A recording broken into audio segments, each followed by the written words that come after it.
I am Savannah Piper, and this is Miss Bria right here, and we're going to teach you how to spot and perform a back walkover. So the first thing that you want to always remember when teaching a back walkover is you want to start in back bend kickovers, and you do not want to work on a kickover until your athlete has a strong back bend off of their head with their arms straight, arms by their ears, for at least 10 seconds is my rule. Okay, so I'm going to show you how to start a back walkover. So we're going to spread our feet apart, arms up by your ears, keep them super tight. If your arms are out here, you're going to go straight back and land right on your head. So you want to keep them in, super tight, go back. Just bending backwards, reaching for the ground, keeping your chin towards your chest. And when kicking, you're going to, Bria prefers to kick with her left leg. So she's going to push off the ground with her right leg as hard as she can.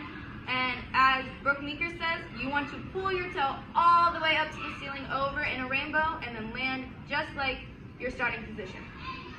So come back. So we want to remember, feet apart.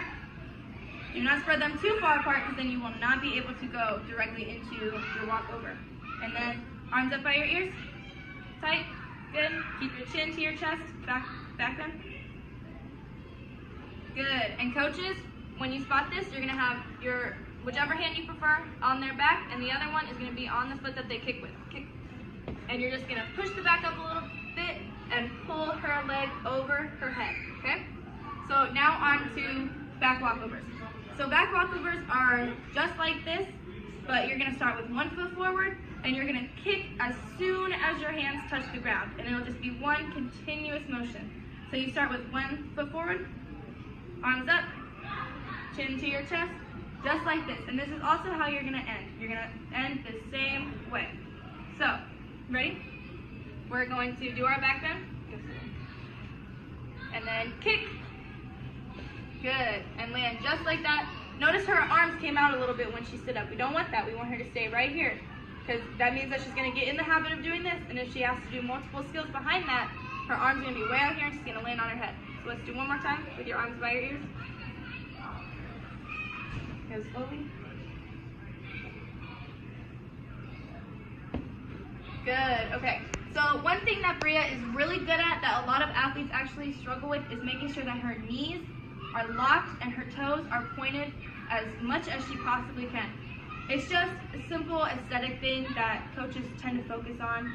If your legs are bent and your toes are not pointed, it just does not look good.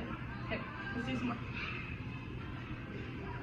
So, if your athlete has a harder time kicking over, what you can do also, if they have a solid back bend, is you can just focus strictly on their leg and pulling it over. Or if they have a solid kick, but their back bend is not as good as it should be, you can start on their back. Okay, so go slowly, and I'm going to start on your leg. Ready? Put one foot forward. You didn't start in the right way. There you go. And go back. And kick over. Just like that. Okay, clean. We always want to end after we land in a clean. That's arms by our side, feet together, facing forward. Okay? Now, I'm going to show you if she were to have a good kick but not a good back bend, what you would do. So I tend to put my arm, like my shoulder, into it, but most coaches will just put both hands on her back. I just find it more comfortable for me personally to put my arm in. So it's really whichever you prefer. So arms up, feet in front. Good. Go back. And kick. Good. Just like that. And kick. And coaches, you always want to make sure that you follow your athlete over. So if Bria is over here and I'm not either facing her direction or leaning her direction, I'm doing something wrong because I'm not following her through the whole skill. The only time that that is okay is if your athlete is like doing it on her own or his own, basically like right away. So what we have in cheer is we call them mental blocks. So you actually have the skill, but you can't really, like do it because you're just in your head saying that you're not good enough or something like that. So if you have that, what you can do is put your arms up, big foot in front. Good, go. and then you pull your hand away right in the middle of the skill and watch.